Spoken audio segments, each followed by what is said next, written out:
शुभमन गिल की कप्तानी में टीम इंडिया भले ही अपना पहला टेस्ट मैच हार गई हो, लेकिन सिर्फ एक मैच के बदौलत या फिर एक पूरी सीरीज के बदौलत उन्हें जज करना बिल्कुल गलत होगा। जिस तरह से सीरीज शुरू होने से एकदम ठीक पहले उनको कप्तानी सौंपी गई, तो इस बात की पूरी उम्मीद है कि वो मेंटली रूप से इस सीरीज के लिए तैयार नहीं होंगे। यहाँ तक कि जब इंडिया ऑस्ट्रेलिया के साथ टेस्ट मैच खेल भी रही थी, तब तक तो गिल के सपने में भी ये बात नहीं आया होगा कि वो बहुत जल्द ही इंडियन टेस्ट टीम के कैप्टन भी बन जाएंगे। लेकिन जो होना था वो हो गया। रोहित विराट ने इंग्लैंड सीरीज शुरू होने से ठीक पहले टेस्ट को अलविदा कह दिया और उनके जाते ही गंभीर की सिफारिश पर गिल को तुरंत से पहले कप्तान बना करके इंग्लैंड भी भेज दिया गया। इसलिए यदि इंडिया इंग्लैंड से अपने सारे टेस्ट मैच हार भी जाती है, तो गिल को कोई भी अपने घेरे में नहीं लेगा। लेकिन जिसको घेरे में लिया जाएगा वो है कोच गंभीर। जब से गंभीर ने इंडिया की टेस्ट टीम की कोचिंग संभाली है, तब से इंडिया का ग्राफ तेजी से गिरता ही जा रहा है। एक बांग्लादेश सीरीज को छोड़ करके गंभीर की कोचिंग में भारत सिर्फ हार ही रहा है। सीरीज तो छोड़ो,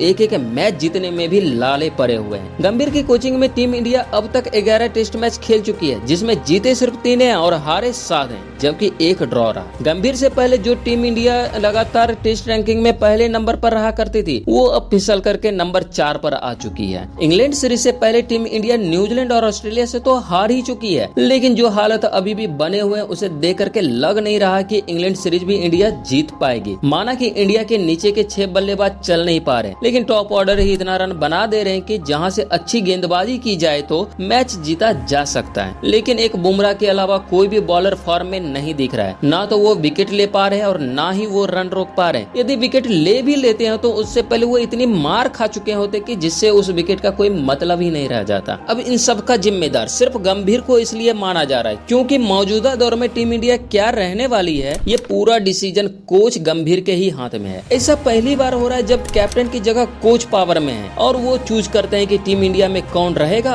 और कौन नहीं। पहले जब टीम इंडिया टेस्ट मैच नहीं जीत पा रही थी, तो इन्होंने रोहित, विराट, अश्विन पर इसका ठीकरा फोड़ करके उनसे रिटायरमेंट ले लिया। लेकिन उनके जाने के बाद भी टीम की हालत जस की तस है। आज इंडिया इंग्लैंड के साथ एजबेस्टन के मैदान में भिड़ने जा रही है, जहां भारत आज तक कोई भी टेस्ट मैच जीत नहीं पाया और बुमराह ये टेस्ट मैच खेलेंगे या नहीं, इसका कुछ पता नहीं। लेकिन बुमराह की गैर मौजूदगी में भारत अपना दूसरा टेस्ट मैच गवा सकता है, क्योंकि ऐसा कहा जा रहा है कि एजबेस्टन का ये मैदान शुरू के 3 दिन फास्ट बॉलर के लिए मददगार साबित होगा, लेकिन लास्ट के 2 दिन स्पिनर्स के लिए। अब गंभीर के द्वारा जब इस बात की घोषणा पहले ही की जा चुकी है कि बुमराह सेकंड टेस्ट मैच में अवेलेबल नहीं होंगे, तो इसका साफ मतलब है कि इंडियन बॉलिंग यूनिट कमजोर हो जाएगी, क्योंकि बुमराह के अलावा कोई और बॉलर ऐसा नहीं है जो इंग्लैंड के लिए थ्रेट साबित हो। जबकि इंग्लैंड की टीम में अब जोफ्रा आर्चर जैसे गेंदबाज शामिल हो चुके हैं, जो इस कंडीशन का जबरदस्त फायदा उठा करके इस मैच को सिर्फ 3 दिन में ही खत्म करने की कोशिश करेंगे, ताकि स्पिनरों की जरूरत ही ना पड़े। वैसे आपको क्या लगता है, क्या बुमराह दूसरे टेस्ट मैच में खेलेंगे या नहीं? यदि बुमराह नहीं खेलते हैं तो उनकी जगह कौन आएगा, अर्शदीप या आकाशदीप? लेकिन कुलदीप का तो टीम में आना पक्का है, लेकिन देखना होगा किसकी जगह।